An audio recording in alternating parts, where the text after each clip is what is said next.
Convenção Americana sobre Direitos Humanos, Pacto de São José da Costa Rica, adotada no âmbito da Organização dos Estados Americanos em São José da Costa Rica em 22/11/1969. Entrou em vigor internacional em 8/7/1978, na forma do segundo parágrafo de seu artigo 74. O governo brasileiro depositou a carta de adesão a essa convenção em 25/9/1992, aprovada pelo Decreto Legislativo nº 27, de 25/9/1992, e promulgada pelo Decreto número 678, de 6 de novembro de 1992. Preâmbulo. Os Estados americanos signatários da presente convenção, reafirmando seu propósito de consolidar neste continente, dentro do quadro das instituições democráticas, um regime de liberdade pessoal e de justiça social, fundado no respeito dos direitos essenciais do homem, reconhecendo que os direitos essenciais do homem não derivam do fato de ele ser nacional de determinado Estado, mas sim do fato de ter como fundamento os atributos da pessoa humana, razão por que justificam uma proteção internacional de natureza convencional, coadjuvante ou complementar a que oferece o direito interno dos Estados americanos.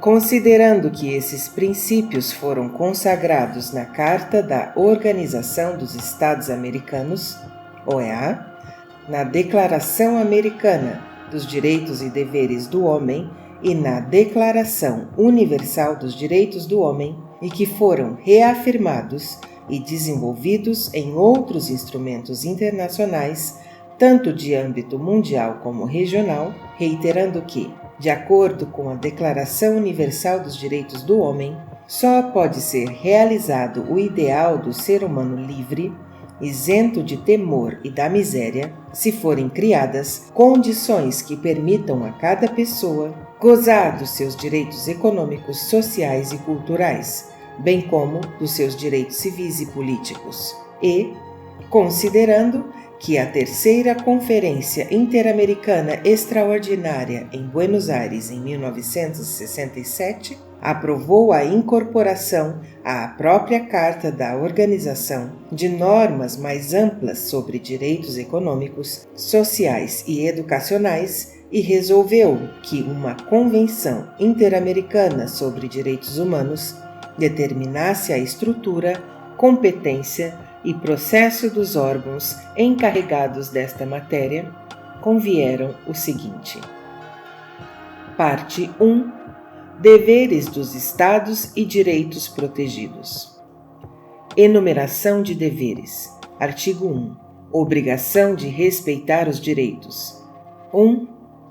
Os Estados partes nesta Convenção comprometem-se a respeitar os direitos e liberdades nela reconhecidos e a garantir o seu livre e pleno exercício a toda pessoa que esteja sujeita à sua jurisdição, sem discriminação alguma, por motivo de raça, cor, sexo, idioma, religião, opiniões políticas ou de qualquer outra natureza, origem nacional ou social, posição econômica, nascimento ou qualquer outra condição social. 2. Para os efeitos desta Convenção, pessoa é todo ser humano.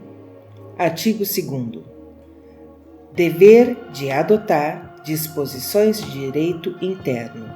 Se o exercício dos direitos e liberdades mencionados no artigo 1º ainda não estiver garantido por disposições legislativas ou de outra natureza, os Estados partes comprometem-se a adotar, de acordo com suas normas constitucionais e com as disposições desta Convenção, as medidas legislativas ou de outra natureza que forem necessárias para tornar efetivos tais direitos e liberdades.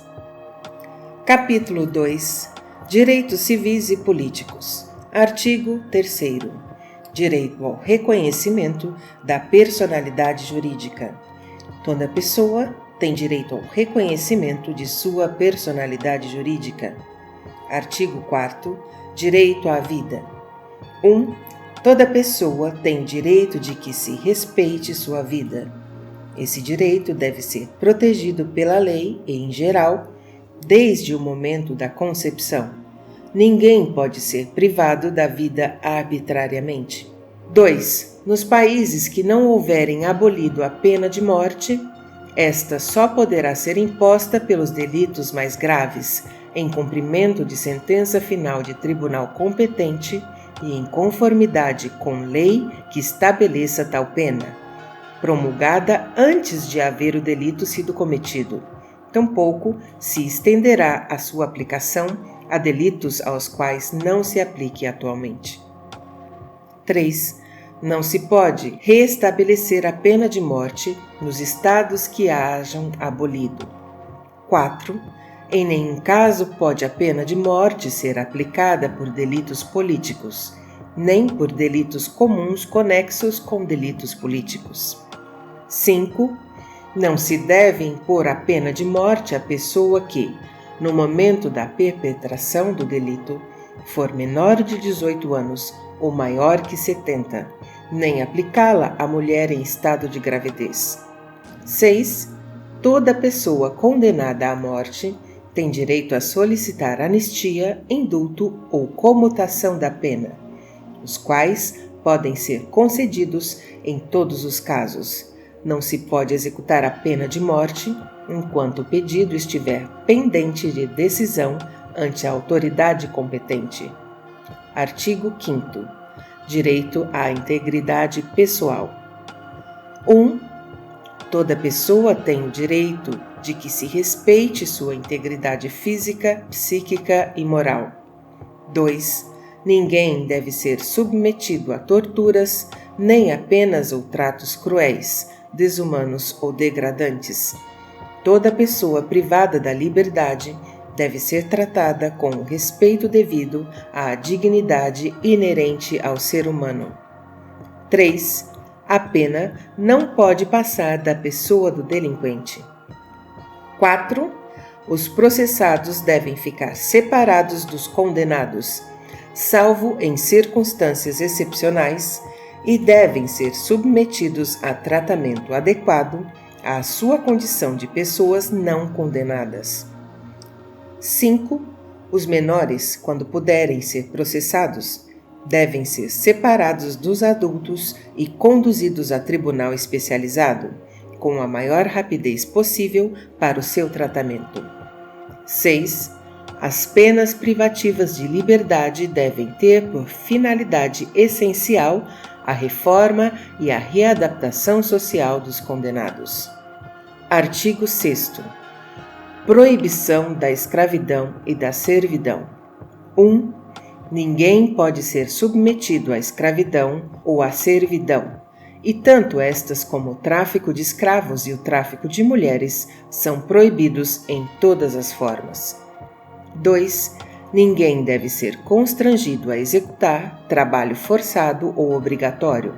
Nos países em que se prescreve para certos delitos pena privativa da liberdade acompanhada de trabalhos forçados, esta disposição não pode ser interpretada no sentido de proibir o cumprimento da dita pena, imposta por juiz ou tribunal competente. O trabalho forçado não deve afetar a dignidade nem a capacidade física e intelectual do recluso. 3. Não constituem trabalhos forçados ou obrigatórios para os efeitos deste artigo a. Os trabalhos ou serviços normalmente exigidos de pessoa reclusa em cumprimento de sentença ou resolução formal expedida pela autoridade judiciária competente. Tais trabalhos ou serviços devem ser executados sob a vigilância e controle das autoridades públicas, e os indivíduos que os executarem não devem ser postos à disposição de particulares, companhias ou pessoas jurídicas de caráter privado. B. O serviço militar e, nos países onde se admite a isenção por motivo de consciência, o serviço nacional que a lei estabelecer em lugar daquele. C. O serviço imposto em casos de perigo ou calamidade que ameacem a existência ou o bem-estar da comunidade. E D. O trabalho ou serviço que faça parte das obrigações cívicas normais. Artigo 7º. Direito à liberdade pessoal. 1. Toda pessoa tem direito à liberdade e à segurança pessoais.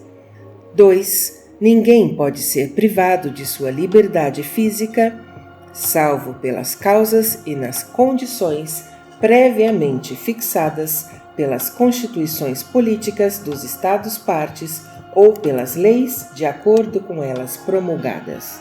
3.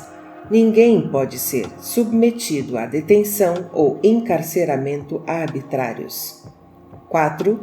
Toda pessoa detida ou retida deve ser informada das razões de sua detenção e notificada, sem demora, da acusação ou acusações formuladas contra ela.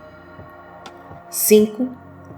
Toda pessoa detida ou retida deve ser conduzida sem demora à presença de um juiz ou outra autoridade autorizada pela lei a exercer funções judiciais e tem direito a ser julgada dentro de um prazo razoável, ou a ser posta em liberdade, sem prejuízo de que prossiga o processo. Sua liberdade pode ser condicionada a garantias que assegurem o seu comparecimento em juízo. 6. Toda pessoa privada da liberdade tem direito a recorrer a um juiz ou tribunal competente, a fim de que este decida, sem demora, sobre a legalidade de sua prisão ou detenção e ordene sua soltura se a prisão ou a detenção forem ilegais. Nos Estados-partes, cujas leis prevêem que toda pessoa que se vir ameaçada de ser privada de sua liberdade tem direito a recorrer a um juiz ou tribunal competente, a fim de que este decida sobre a legalidade de tal ameaça, tal recurso não pode ser restringido nem abolido. O recurso pode ser interposto pela própria pessoa ou por outra pessoa. 7. Ninguém deve ser detido por dívidas. Este princípio não limita os mandados de autoridade judiciária competente expedidos em virtude de inadimplemento de obrigação alimentar. Artigo 8º. Garantias judiciais. 1.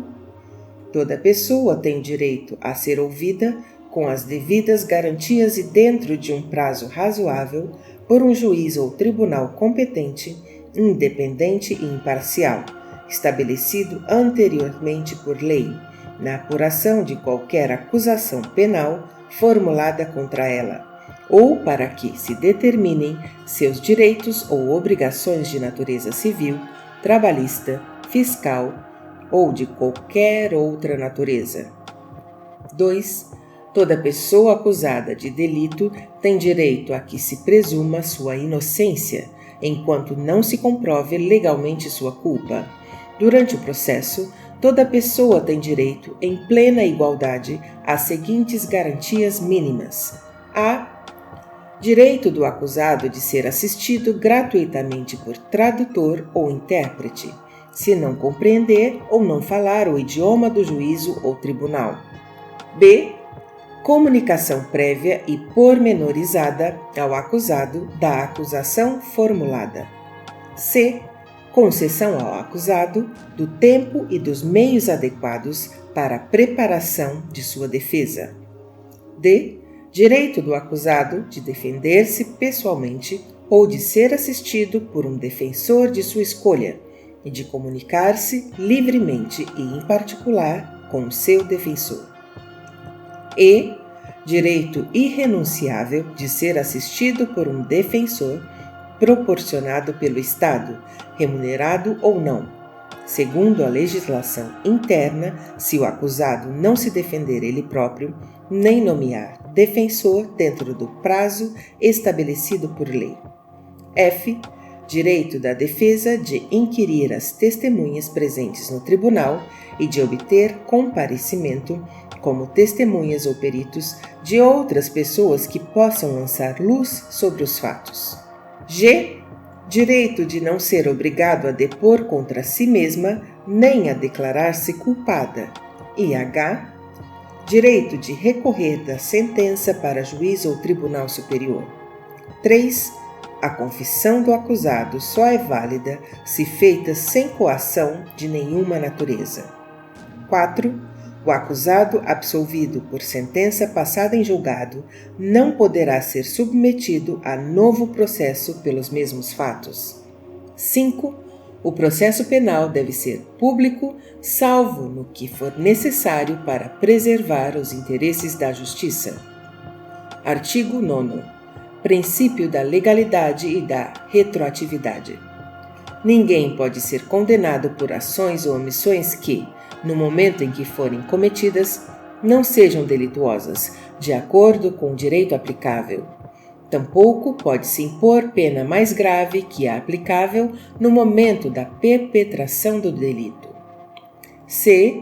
Depois da perpetração do delito, a lei dispuser a imposição de pena mais leve, o delinquente será por isso beneficiado. Artigo 10. Direito à indenização. Toda pessoa tem direito de ser indenizada conforme a lei, no caso de haver sido condenada em sentença passada em julgado por erro judiciário. Artigo 11. Proteção da honra e da dignidade. 1. Toda pessoa tem direito ao respeito de sua honra e ao reconhecimento de sua dignidade. Ninguém pode ser objeto de ingerências arbitrárias ou abusivas em sua vida privada, na de sua família, em seu domicílio ou em sua correspondência, nem de ofensas ilegais à sua honra ou reputação. 3. Toda pessoa tem direito à proteção da lei contra tais ingerências ou tais ofensas. Artigo 12. Liberdade de consciência e de religião. 1. Toda pessoa tem direito à liberdade de consciência e de religião. Esse direito implica a liberdade de conservar sua religião ou suas crenças, ou de mudar de religião ou de crenças, bem como a liberdade de professar e divulgar sua religião ou suas crenças, individual ou coletivamente, tanto em público como em privado. 2. Ninguém pode ser objeto de medidas restritivas que possam limitar sua liberdade de conservar sua religião ou suas crenças, ou de mudar de religião ou de crenças. 3. A liberdade de manifestar a sua própria religião e as próprias crenças está sujeita unicamente às limitações prescritas pela lei e que sejam necessárias para proteger a segurança, a ordem, a saúde ou a moral públicas ou os direitos e as liberdades das demais pessoas. 4. Os pais e, quando for o caso, os tutores têm direito a que seus filhos ou pupilos recebam a educação religiosa e moral que esteja acorde com as suas próprias convicções. Artigo 13. 1. A liberdade de pensamento e de expressão. Toda pessoa tem direito à liberdade de pensamento e de expressão. Esse direito compreende a liberdade de buscar, receber e difundir informações e ideias de toda a natureza, sem consideração de fronteiras, verbalmente ou por escrito, ou em forma impressa ou artística, ou por qualquer outro processo de sua escolha. 2. O exercício do direito previsto no inciso precedente não pode estar sujeito à censura prévia, mas a responsabilidades ulteriores que devem ser expressamente fixadas pela lei e que se façam necessárias para assegurar a. O respeito aos direitos ou à reputação das demais pessoas ou b. A proteção da segurança nacional, da ordem pública ou da saúde ou da moral públicas. 3. Não se pode restringir o direito de expressão por vias ou meios indiretos, tais como o abuso de controles oficiais ou particulares de papel de imprensa, de frequências radioelétricas ou de equipamentos e aparelhos usados na difusão de informação, nem por qualquer outros meios destinados a obstar a comunicação e a circulação de ideias e opiniões. 4.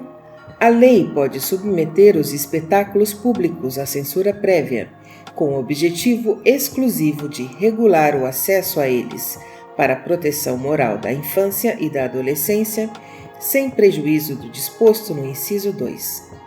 5. A lei deve proibir toda propaganda a favor da guerra, bem como toda apologia ao ódio nacional, racial, religioso, que constitua incitação à discriminação, à hostilidade, ao crime ou à violência. Artigo 14. 1. Toda pessoa atingida por informações inexatas ou ofensivas emitidas em seu prejuízo por meios de difusão legalmente regulamentados e que se dirijam ao público em geral, tem direito a fazer, pelo mesmo órgão de difusão, sua retificação ou resposta nas condições que estabeleça a lei. 2. Em nenhum caso, a retificação ou a resposta eximirão das outras responsabilidades legais em que se houver incorrido. 3. Para a efetiva proteção da honra e da reputação, toda publicação ou empresa jornalística, cinematográfica, de rádio ou televisão deve ter uma pessoa responsável que não seja protegida por imunidades nem goze de foro especial. Artigo 15. Direito de reunião. É reconhecido o direito de reunião pacífica e sem armas. O exercício de tal direito só pode estar sujeito às restrições previstas pela lei e que sejam necessárias, numa sociedade democrática, no interesse da segurança nacional, da segurança ou da ordem públicas, ou para proteger a saúde ou a moral públicas, ou os direitos e liberdades das demais pessoas. Artigo 16. Liberdade de associação. 1. Todas as pessoas têm direito de associar-se livremente com fins ideológicos, religiosos, políticos, econômicos, trabalhistas, sociais, culturais, desportivos ou de qualquer outra natureza. 2. O exercício de tal direito só pode estar sujeito às restrições previstas pela lei que sejam necessárias, numa sociedade democrática, no interesse da segurança nacional, da segurança ou da ordem públicas, ou para proteger a saúde ou a moral públicas, ou os direitos e liberdades das demais pessoas. 3. O disposto neste artigo não impede a imposição de restrições legais e mesmo a privação do exercício do direito de associação aos membros das Forças Armadas e da Polícia. Artigo 17. Proteção da família. 1. A família é o elemento natural e fundamental da sociedade e deve ser protegida pela sociedade e pelo Estado. 2. É reconhecido o direito do homem e da mulher de contraírem casamento e de fundarem uma família, se tiverem a idade e as condições para isso exigidas pelas leis internas, na medida em que não afetem estas o princípio da não discriminação estabelecido nesta Convenção. 3. O casamento não pode ser celebrado sem o livre e pleno consentimento dos contraentes. 4. Os Estados-partes devem tomar medidas apropriadas no sentido de assegurar a igualdade de direitos e a adequada equivalência de responsabilidades dos cônjuges quanto ao casamento, durante o casamento e em caso de dissolução do mesmo. Em caso de dissolução, serão adotadas disposições que assegurem a proteção necessária aos filhos, com base unicamente no interesse e conveniência dos mesmos. 5. A lei deve reconhecer iguais direitos tanto aos filhos nascidos fora do casamento como aos nascidos dentro do casamento. Artigo 18. Direito ao nome.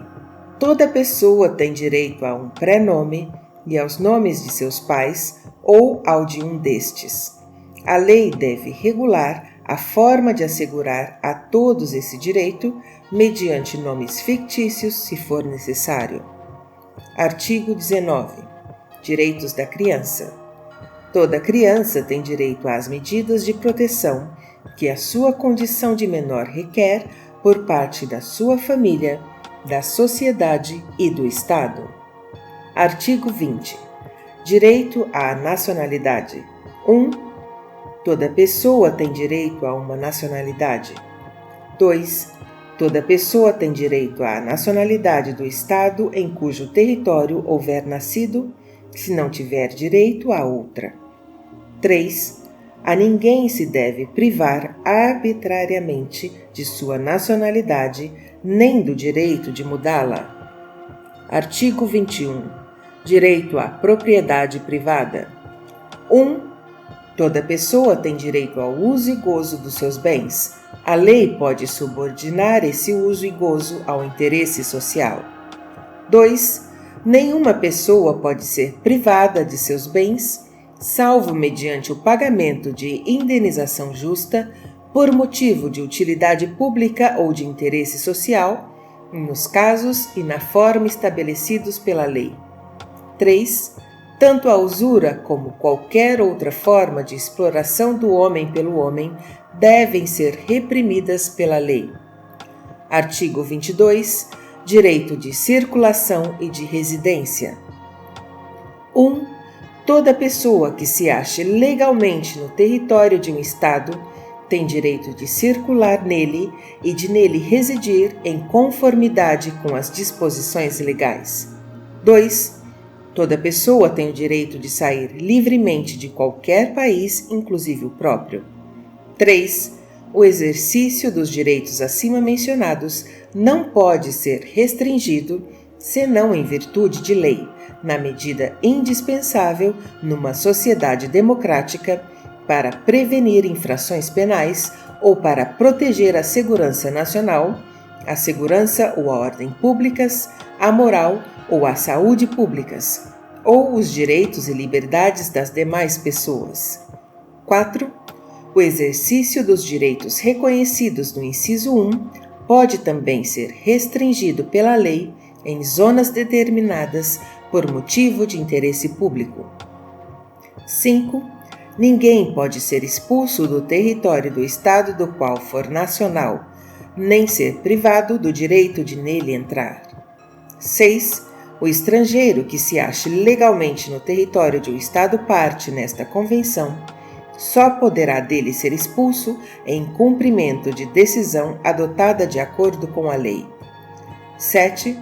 Toda pessoa tem o direito de buscar e receber asilo em território estrangeiro, em caso de perseguição por delitos políticos ou comuns conexos com delitos políticos e de acordo com a legislação de cada Estado e com os convênios internacionais. 8. Em nenhum caso, o estrangeiro pode ser expulso ou entregue a outro país, seja ou não de origem, onde seu direito à vida ou à liberdade pessoal esteja em risco de violação por causa da sua raça, nacionalidade, religião, condição social ou de suas opiniões políticas. 9. É proibida a expulsão coletiva de estrangeiros. Artigo 23. Direitos políticos. 1. Todos os cidadãos devem gozar dos seguintes direitos e oportunidades: a. De participar da direção dos assuntos públicos, diretamente ou por meio de representantes livremente eleitos. b. De votar e ser eleito em eleições periódicas autênticas, realizadas por sufrágio universal e igual e por voto secreto, que garanta a livre expressão da vontade dos eleitores e c. De ter acesso, em condições gerais de igualdade, às funções públicas de seu país. 2. A lei pode regular o exercício dos direitos e oportunidades a que se refere o inciso anterior, exclusivamente por motivos de idade, nacionalidade, residência, idioma, instrução, capacidade civil ou mental ou condenação por juiz competente em processo penal. Artigo 24. Igualdade perante a lei. Todas as pessoas são iguais perante a lei. Por conseguinte, têm direito, sem discriminação, à igual proteção da lei. Artigo 25. Proteção judicial. 1. Toda pessoa tem direito a um recurso simples e rápido ou a qualquer outro recurso efetivo perante os juízes ou tribunais competentes que a proteja contra atos que violem seus direitos fundamentais reconhecidos pela Constituição, pela lei ou pela presente convenção, mesmo quando tal violação seja cometida por pessoas que estejam atuando no exercício de suas funções oficiais. 2. Os Estados-partes comprometem-se a assegurar que a autoridade competente prevista pelo sistema legal do Estado decida sobre os direitos de toda pessoa que interpuser tal recurso. B. A desenvolver as possibilidades de recurso judicial. E C. A assegurar o cumprimento pelas autoridades competentes de toda decisão que se tenha considerado precedente o recurso. Capítulo 3. Direitos econômicos, sociais e culturais. Artigo 26. Desenvolvimento progressivo. Os Estados-partes comprometem-se a adotar providências tanto no âmbito interno como mediante cooperação internacional, especialmente econômica e técnica, a fim de conseguir progressivamente a plena efetividade dos direitos que decorrem das normas econômicas, sociais e sobre a educação, ciência e cultura constantes da Carta da Organização dos Estados Americanos, reformada pelo Protocolo de Buenos Aires, na medida dos recursos disponíveis por via legislativa ou por outros meios apropriados. Capítulo 4. Suspensão de garantias, interpretação e aplicação. Artigo 27. Suspensão de garantias. 1. Em caso de guerra, de perigo público ou de outra emergência que ameace a independência ou segurança do Estado-parte, este poderá adotar disposições que, na medida e pelo tempo estritamente limitados às exigências da situação, suspendam as obrigações contraídas em virtude desta Convenção, desde que tais disposições não sejam incompatíveis com as demais obrigações que lhe impõe o direito internacional e não encerrem discriminação alguma fundada em motivos de raça, cor, sexo, idioma, religião ou origem social. 2. A disposição precedente não autoriza a suspensão dos direitos determinados nos seguintes artigos.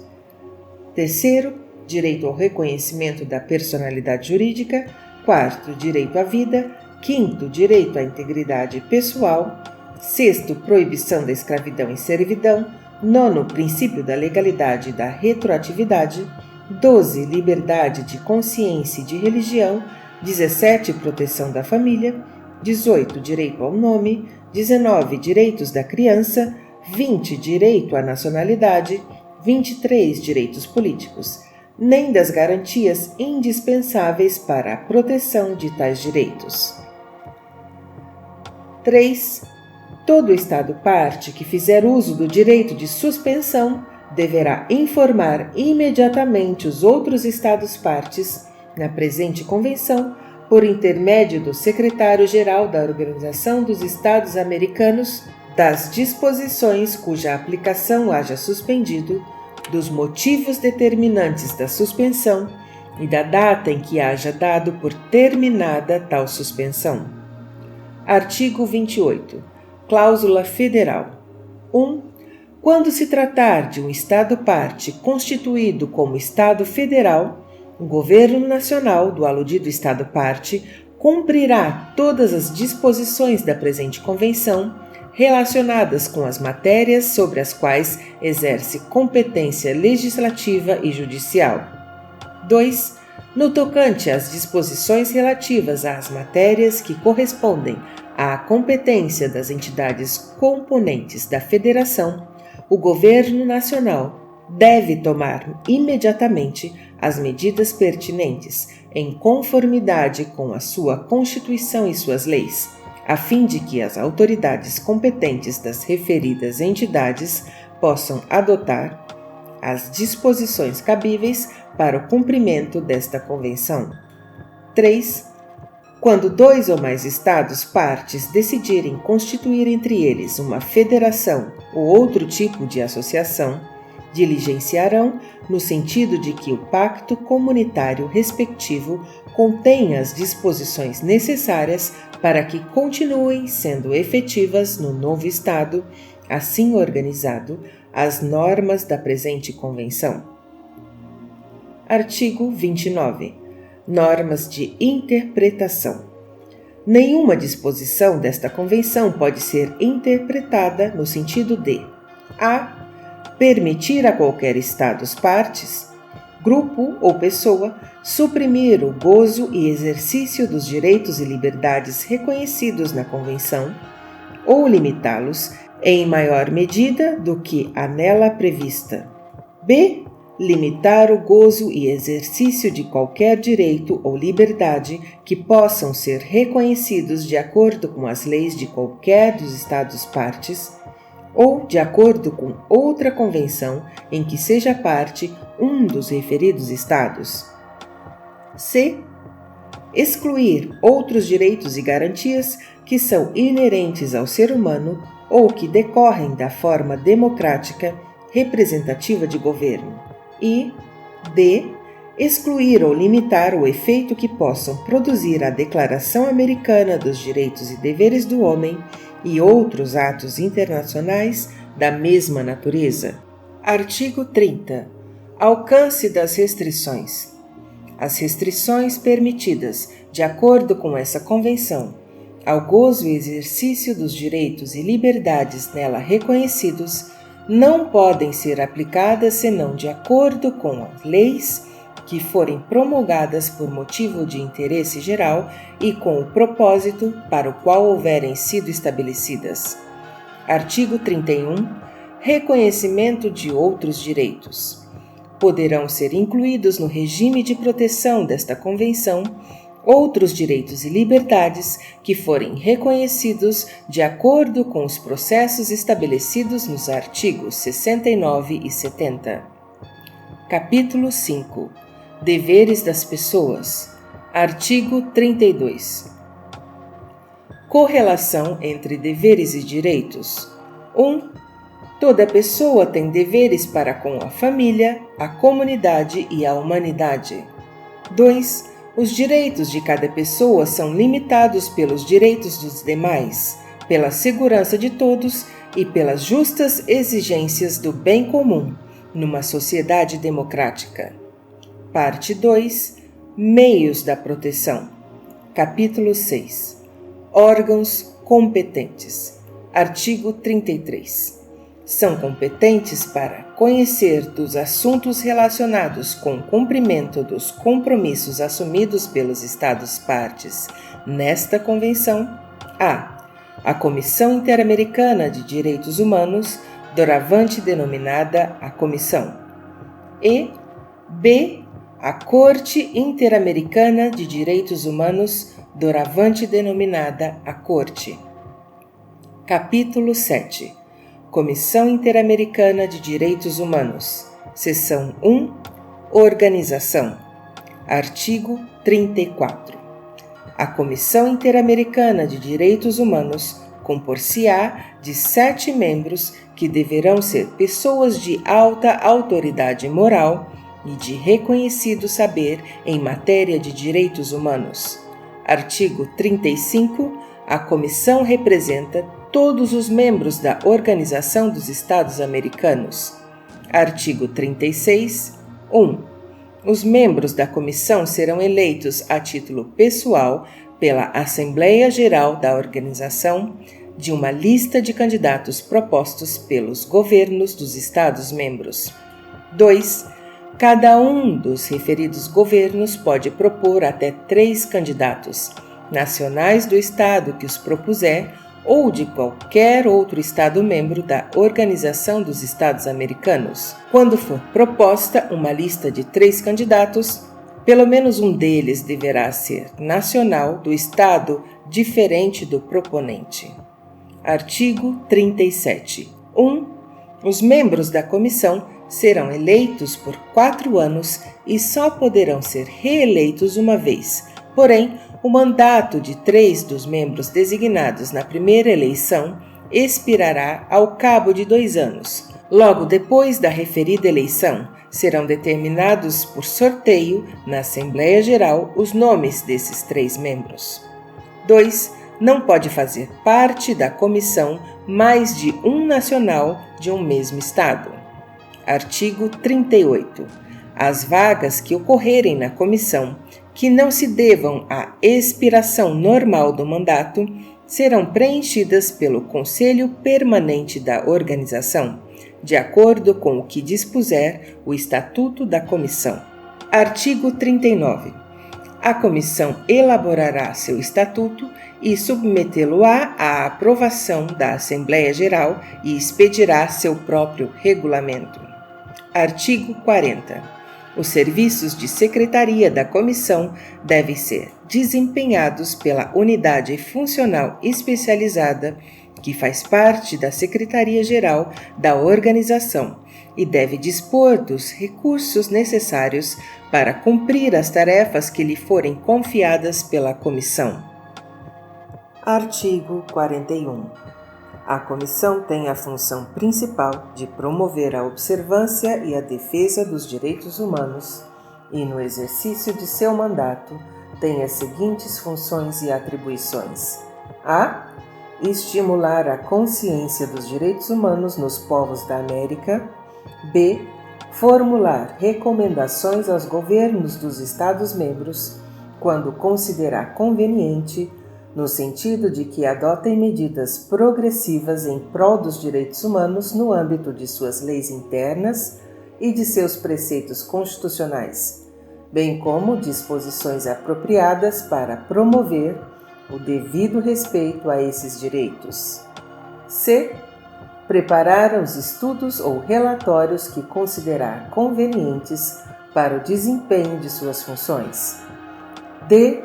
Solicitar aos governos dos Estados-membros que lhe proporcionem informações sobre as medidas que adotarem em matéria de direitos humanos e atender às consultas que, por meio da Secretaria-Geral da Organização dos Estados Americanos, lhe formularem os Estados-membros sobre questões relacionadas com os direitos humanos e, dentro de suas possibilidades, prestar-lhes o assessoramento que lhes solicitarem. f. Atuar com respeito às petições e outras comunicações, no exercício de sua autoridade, de conformidade com o disposto nos artigos 44 a 51 desta Convenção. E g. Apresentar um relatório anual à Assembleia Geral da Organização dos Estados Americanos. Artigo 42. Os Estados-partes devem remeter à Comissão cópia dos relatórios e estudos que, em seus respectivos campos, submetem anualmente às comissões executivas do Conselho Interamericano Econômico e Social e do Conselho Interamericano de Educação, Ciência e Cultura, a fim de que aquele zele por que se promovam os direitos decorrentes das normas econômicas, sociais e sobre educação, ciência e cultura constantes da Carta da Organização dos Estados Americanos, reformada pelo Protocolo de Buenos Aires. Artigo 43. Os Estados-partes obrigam-se a proporcionar à Comissão as informações que esta lhe solicitar sobre a maneira pela qual o seu direito interno assegura a aplicação efetiva de quaisquer disposições desta Convenção. Seção 3. Competência. Artigo 44. Qualquer pessoa ou grupo de pessoas ou entidade não governamental legalmente reconhecida em um ou mais Estados-membros da organização pode apresentar à Comissão petições que contenham denúncias ou queixas de violação desta Convenção por um Estado-parte. Artigo 45. 1. Todo Estado-parte pode, no momento de depósito do seu instrumento de ratificação desta Convenção ou de adesão a ela, ou em qualquer momento posterior, declarar que reconhece a competência da Comissão para receber e examinar as comunicações em que um Estado-parte alegue haver outro Estado-parte incorrido em violações dos direitos humanos estabelecidos nesta Convenção. 2. As comunicações feitas em virtude desse artigo só podem ser admitidas e examinadas se forem apresentadas por um Estado-parte que haja feito uma declaração pela qual reconheça a referida competência da Comissão.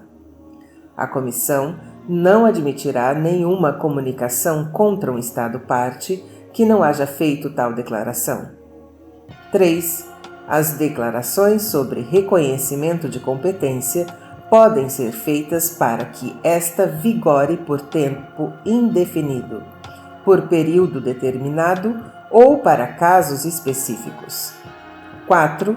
As declarações são depositadas na Secretaria-Geral da Organização dos Estados Americanos, a qual encaminhará cópia das mesmas aos Estados-membros da referida organização. Artigo 46. 1. Para que uma petição ou comunicação apresentada de acordo com os artigos 44 ou 45 seja admitida pela Comissão, será necessário: a. Que hajam sido interpostos e esgotados os recursos da jurisdição interna, de acordo com os princípios de direito internacional geralmente reconhecidos. b. Que seja apresentada dentro do prazo de 6 meses, a partir da data em que o presumido prejudicado em seus direitos tenha sido notificado da decisão definitiva. c. Que a matéria da petição ou comunicação não esteja pendente de outro processo de solução internacional. E d. Que, no caso do artigo 44, a petição contenha o nome, a nacionalidade, a profissão, o domicílio e a assinatura da pessoa ou pessoas ou do representante legal da entidade que submeter a petição. 2.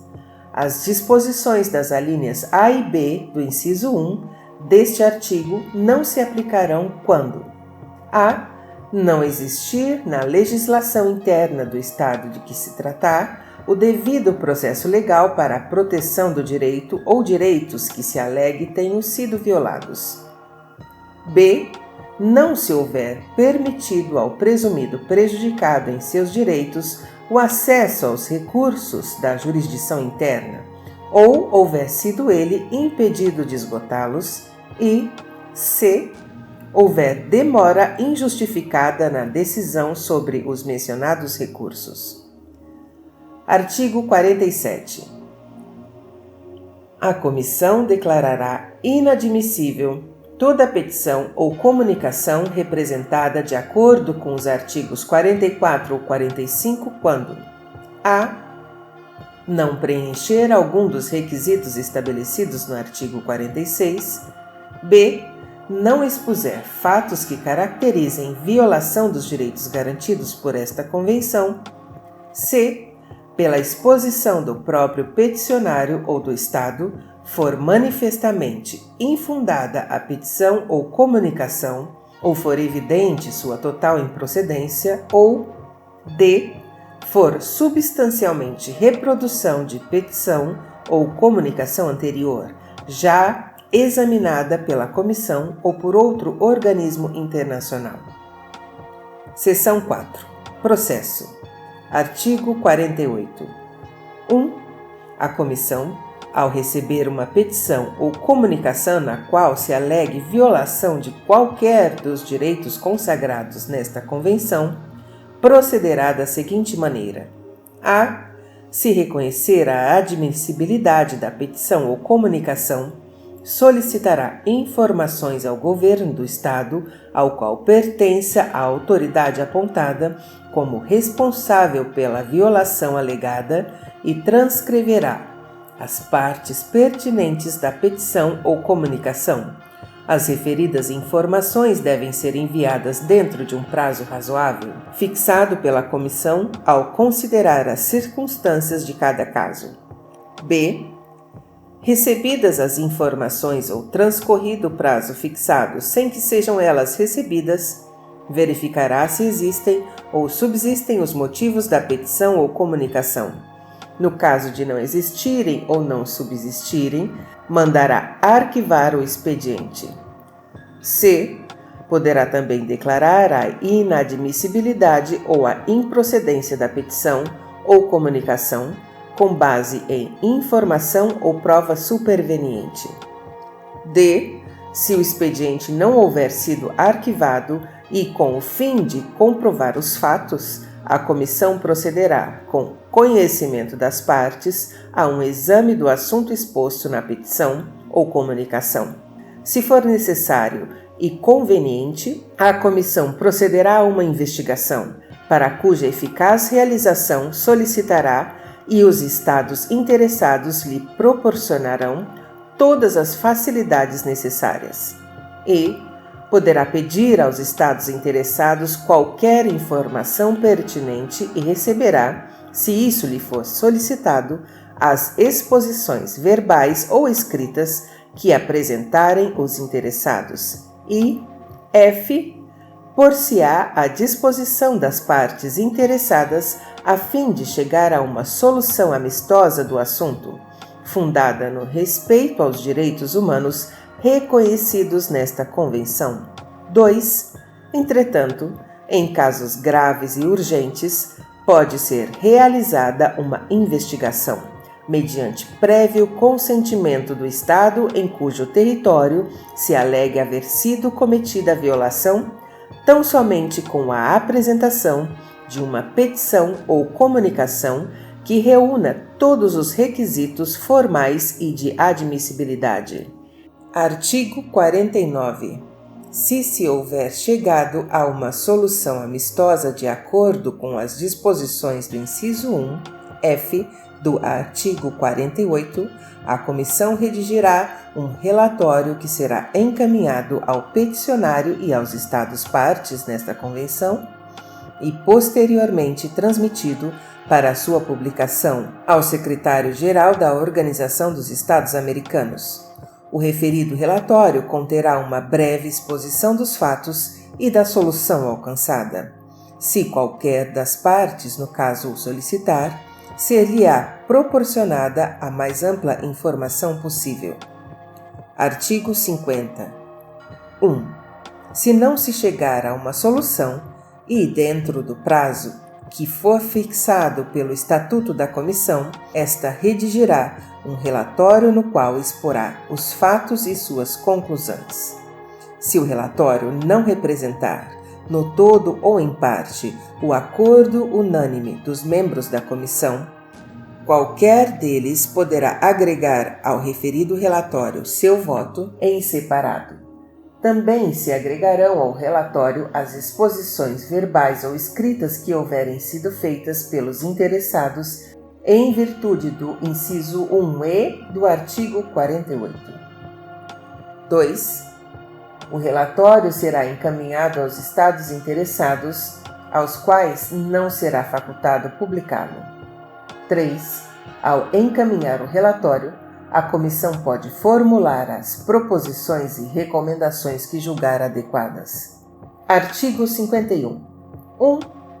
se no prazo de 3 meses, a partir da remessa aos estados interessados do relatório da comissão, o assunto não houver sido solucionado ou submetido à decisão da Corte pela comissão ou pelo estado interessado, aceitando sua competência, a comissão poderá emitir, pelo voto da maioria absoluta dos seus membros, sua opinião e conclusões sobre a questão submetida à sua consideração. 2. A comissão fará as recomendações pertinentes e fixará um prazo dentro do qual o Estado deve tomar as medidas que lhe competirem para remediar a situação examinada. 3. Transcorrido o prazo fixado, a comissão decidirá, pelo voto da maioria absoluta de seus membros, se o Estado tomou ou não medidas adequadas e se publica ou não o seu relatório. Capítulo 8. Corte Interamericana de Direitos Humanos. Seção 1. Organização. Artigo 52. 1. A Corte compor-se-á de 7 juízes nacionais dos Estados-membros da organização, eleitos a título pessoal dentre juristas da mais alta autoridade moral, de reconhecida competência em matéria de direitos humanos, que reúnam as condições requeridas para o exercício das mais elevadas funções judiciais, de acordo com a lei do Estado do qual sejam nacionais, ou do Estado que os propuser como candidatos. 2. Não deve haver 2 juízes da mesma nacionalidade. Artigo 53. 1. Os juízes da Corte serão eleitos em votação secreta e pelo voto da maioria absoluta dos Estados-partes na Convenção, na Assembleia Geral da Organização, de uma lista de candidatos propostos pelos mesmos Estados. 2. Cada um dos Estados-partes pode propor até 3 candidatos, nacionais do Estado que os propuser ou de qualquer outro Estado-membro da Organização dos Estados Americanos. Quando se propuser uma lista de 3 candidatos, pelo menos um deles deverá ser nacional de Estado diferente do proponente. Artigo 54. 1. Os juízes da Corte serão eleitos por um período de 6 anos e só poderão ser reeleitos uma vez. O mandato de 3 dos juízes designados na primeira eleição expirará ao cabo de 3 anos. Imediatamente depois da referida eleição, determinar-se-ão, por sorteio, na Assembleia Geral, os nomes desses 3 juízes. 2. O juiz eleito para substituir outro, cujo mandato não haja expirado, completará o período deste. 3. Os juízes permanecerão em suas funções até o término dos seus mandatos. Entretanto, continuarão funcionando nos casos de que já houverem tomado conhecimento e que se encontrem em fase de sentença e, para tais efeitos, não serão substituídos pelos novos juízes eleitos. Artigo 55. 1. O juiz que for nacional de algum dos Estados-partes, no caso submetido à Corte, conservará o seu direito de conhecer do mesmo. 2. Se um dos juízes chamados a conhecer do caso for de nacionalidade de um dos Estados-partes, outro Estado-parte, no caso, poderá designar uma pessoa de sua escolha para integrar a Corte na qualidade de juiz ad hoc. 3. Se, dentre os juízes chamados a conhecer do caso, nenhum for da nacionalidade dos Estados-partes, cada um destes poderá designar um juiz ad hoc. 4.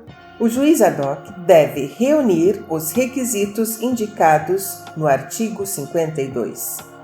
5. Se vários Estados-partes na Convenção tiverem o mesmo interesse no caso, serão considerados como uma só parte, para os fins das disposições anteriores. Em caso de dúvida, a Corte decidirá. Artigo 56. O quórum para as deliberações da Corte é constituído por 5 juízes. Artigo 57. A comissão comparecerá em todos os casos perante a Corte. Artigo 58. 1. A Corte terá sua sede no lugar que for determinado na Assembleia Geral da Organização pelos Estados-partes na Convenção, mas poderá realizar reuniões no território de qualquer Estado-membro da Organização dos Estados Americanos em que considerar conveniente pela maioria dos seus membros e mediante prévia aquiescência do Estado respectivo. Os Estados-partes na Convenção podem, na Assembleia Geral, por 2/3 dos seus votos, mudar a sede da Corte. 2. A Corte designará seu secretário. 3. O secretário residirá na sede da Corte e deverá assistir às reuniões que ela realizar fora da mesma. Artigo 59. A Secretaria da Corte será por esta estabelecida e funcionará sob a direção do Secretário-Geral da Organização em tudo que não for incompatível com a independência da Corte. Seus funcionários serão nomeados pelo Secretário-Geral da Organização em consulta com o Secretário da Corte. Artigo 60. A Corte elaborará seu estatuto e submetê-lo-á à aprovação da Assembleia Geral e expedirá seu regimento. Seção 2. Competência e funções. Artigo 61. 1.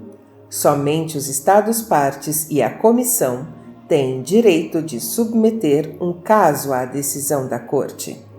2.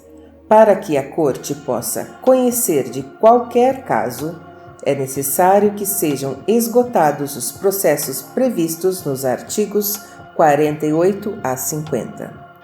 Artigo 62. 1. Todo Estado-parte pode, no momento do depósito do seu instrumento de ratificação desta Convenção ou de adesão a ela, ou em qualquer momento posterior, declarar que reconhece como obrigatória, de pleno direito e sem convenção especial, a competência da Corte em todos os casos relativos à interpretação ou aplicação desta Convenção. 2. A declaração pode ser feita incondicionalmente ou sob condição de reciprocidade por prazo determinado ou para casos específicos. Deverá ser apresentada ao secretário-geral da organização, que encaminhará cópias da mesma aos outros Estados-membros da organização e ao secretário da Corte. 3. A Corte tem competência para conhecer de qualquer caso relativo à interpretação e aplicação das disposições desta Convenção que lhe seja submetido, desde que os Estados-partes, no caso, tenham reconhecido ou reconheçam a referida competência, seja por declaração especial, como prevêem os incisos anteriores, seja por convenção especial. Artigo 63. 1. Quando decidir que houve violação de um direito ou liberdade protegidos nesta Convenção, a Corte determinará que se assegure ao prejudicado o gozo do seu direito ou liberdade violados. Determinará também, se isso for procedente, que sejam reparadas as consequências na medida ou situação que haja configurado a violação desses direitos, bem como o pagamento de indenização justa à parte lesada. 2. Em caso de extrema gravidade e urgência, e quando se fizer necessário evitar danos irreparáveis às pessoas, a Corte, nos assuntos que estiver conhecendo, poderá tomar as medidas provisórias que considerar pertinentes. Se se tratar de assuntos que ainda não estiverem submetidos ao seu conhecimento, poderá atuar a pedido da Comissão. Artigo 64. 1. Os Estados-membros da organização poderão consultar a Corte sobre a interpretação desta Convenção ou de outros tratados concernentes à proteção dos direitos humanos nos Estados americanos. Também poderão consultá-la no que lhes compete os órgãos enumerados no capítulo 10 da Carta da Organização dos Estados Americanos, reformada pelo Protocolo de Buenos Aires. 2. A Corte, a pedido de um Estado-membro da organização, poderá emitir pareceres sobre a compatibilidade entre qualquer de suas leis internas e os mencionados instrumentos internacionais. Artigo 65. A Corte submeterá à consideração da Assembleia Geral da Organização, em cada período ordinário de sessões, um relatório sobre suas atividades no ano anterior, de maneira especial e com as recomendações pertinentes, indicará os casos em que um Estado não tenha dado cumprimento às suas sentenças. Seção 3. Processo. Artigo 66. 1. A sentença da Corte deve ser fundamentada. 2. Se a sentença não expressar, no todo ou em parte, a opinião unânime dos juízes, qualquer deles terá direito a que se agregue à sentença o seu voto dissidente ou individual.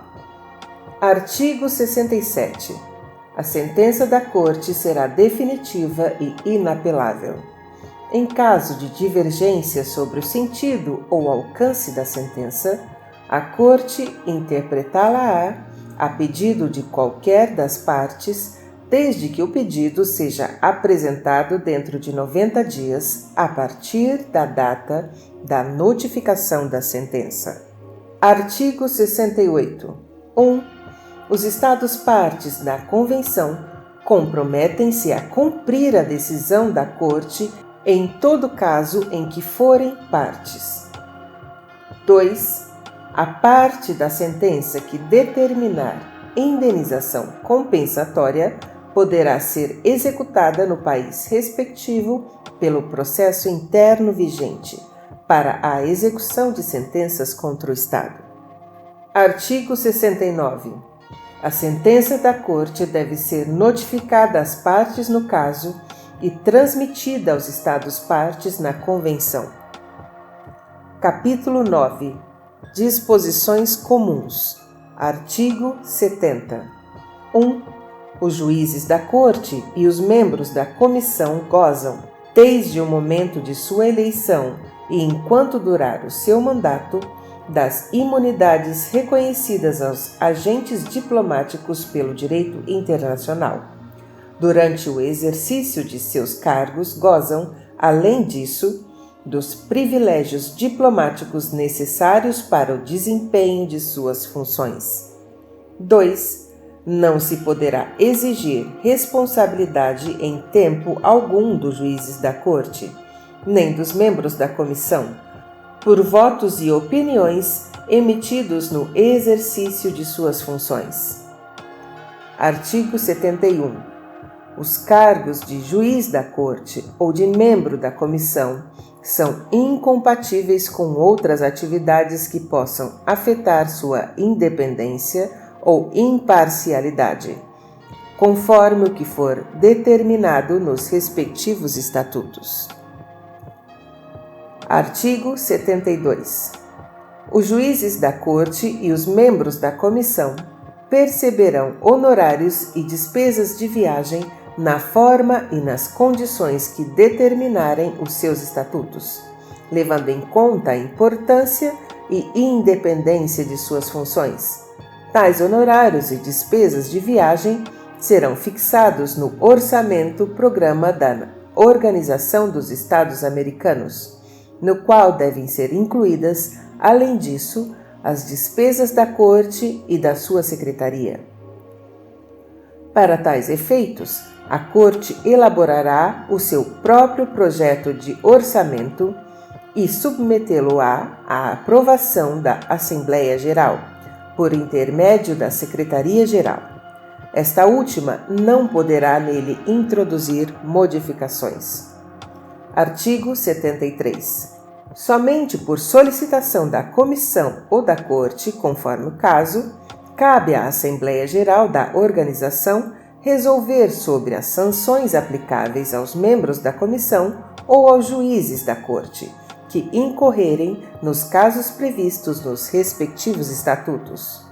Para expedir uma resolução, será necessária maioria de 2/3 dos votos dos Estados-membros da organização, no caso dos membros da Comissão, e, além disso, de 2/3 dos votos dos Estados-partes na Convenção, se se tratar dos juízes da Corte. Parte 3. Disposições Gerais e Transitórias. Capítulo 10.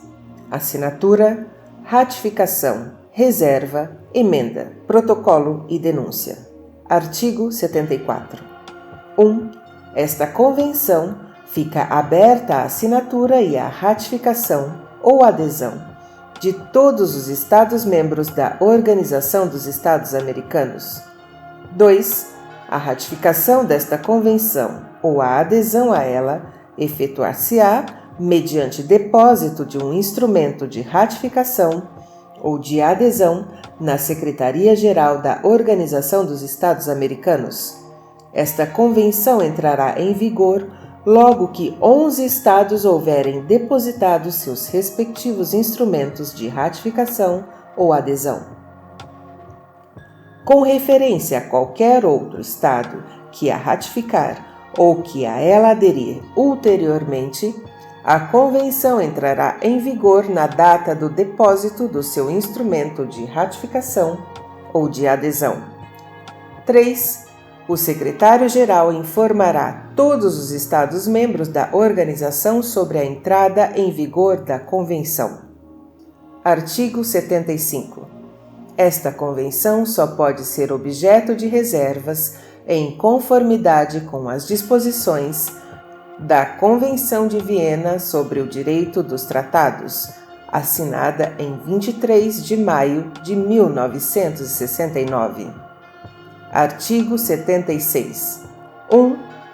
Qualquer Estado parte, diretamente, e a Comissão ou a Corte, por intermédio do Secretário-Geral, podem submeter à Assembleia Geral, para o que julgarem conveniente, proposta de emenda a esta Convenção.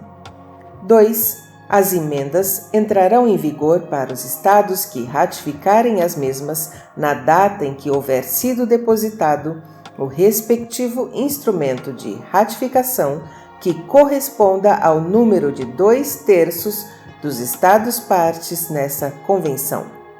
Quanto aos outros Estados-partes, entrarão em vigor na data em que depositarem eles os seus respectivos instrumentos de ratificação. Artigo 77. 1. De acordo com a faculdade estabelecida no artigo 31, qualquer Estado-parte e a Comissão podem submeter à consideração dos Estados-partes reunidos por ocasião da Assembleia Geral projetos de protocolos adicionais a esta Convenção, com a finalidade de incluir progressivamente no regime de proteção da mesma outros direitos e liberdades. 2. Cada protocolo deve estabelecer as modalidades de sua entrada em vigor e será aplicado somente entre os Estados-partes no mesmo. Artigo 78. 1. Os Estados-partes poderão denunciar esta Convenção depois de expirado um prazo de 5 anos, a partir da data de entrada em vigor da mesma e mediante aviso prévio de 1 ano, notificando o secretário-geral da organização, o qual deve informar as outras partes. 2. Tal denúncia não terá o efeito de desligar o Estado-parte interessado das obrigações contidas nesta Convenção, no que diz respeito a qualquer ato que, podendo constituir violação dessas obrigações, houver sido cometido por ele anteriormente à data na qual a denúncia produzir efeito. Capítulo 11. Disposições transitórias. Seção 1. Comissão Interamericana de Direitos Humanos. Artigo 79. Ao entrar em vigor esta Convenção, o secretário-geral pedirá por escrito a cada Estado-membro da organização que apresente, dentro de um prazo de 90 dias, seus candidatos a membro da Comissão Interamericana de Direitos Humanos. O secretário-geral preparará uma lista por ordem alfabética dos candidatos apresentados e a encaminhará aos Estados-membros da organização pelo menos 30 dias antes da Assembleia Geral seguinte. Artigo 80. A eleição dos membros da comissão far-se-á dentre os candidatos que figurem na lista a que se refere o artigo 79, por votação secreta da Assembleia Geral, e serão declarados eleitos os candidatos que obtiverem maior número de votos e a maioria absoluta dos votos dos representantes dos Estados-membros. Se, para eleger todos os membros da comissão, for necessário realizar várias votações, serão eliminados sucessivamente, na forma que for determinada pela Assembleia Geral, os candidatos que receberem menor número de votos. Seção 2.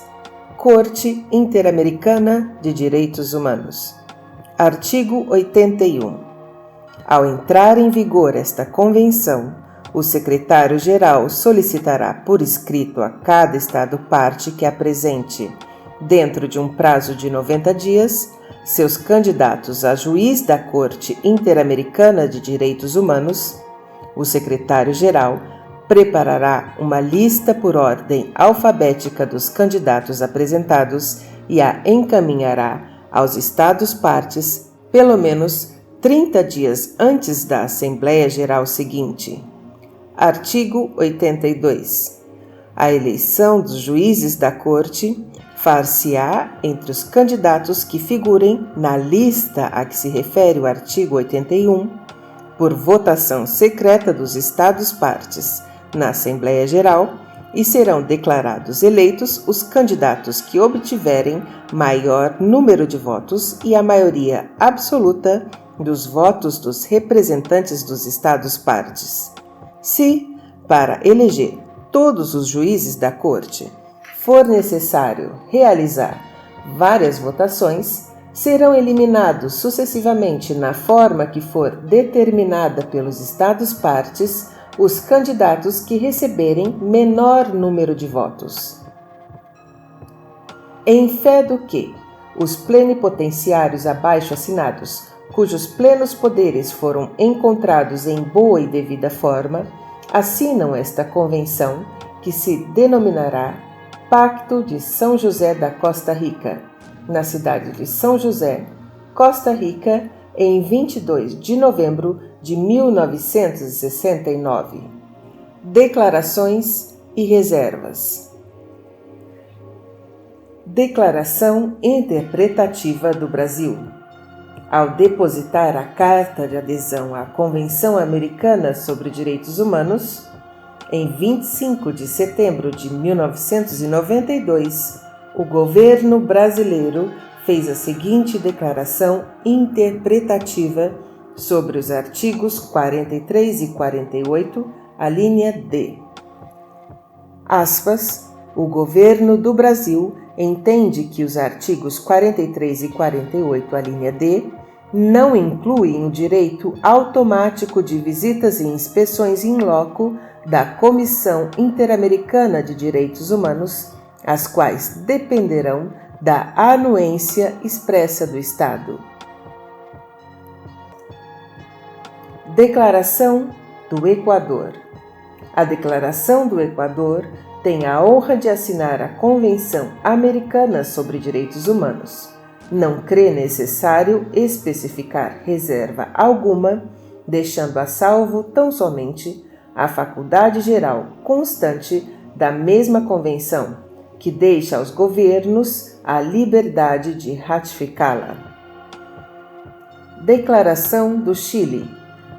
A delegação do Chile apõe sua assinatura a esta convenção, sujeita à sua posterior aprovação parlamentar e ratificação, em conformidade com as normas constitucionais vigentes. Reserva do Uruguai. O artigo 80, parágrafo 2º da Constituição da República Oriental do Uruguai estabelece que se suspende a cidadania, aspas, pela condição de legalmente processado em causa criminal de que possa resultar pena de penitenciária, fecha aspas. Essa limitação ao exercício dos direitos reconhecidos no artigo 23 da Convenção não está prevista entre as circunstâncias que a tal respeito prevê o parágrafo 2º do referido artigo 23, motivo porque a delegação do Uruguai formula a reserva pertinente.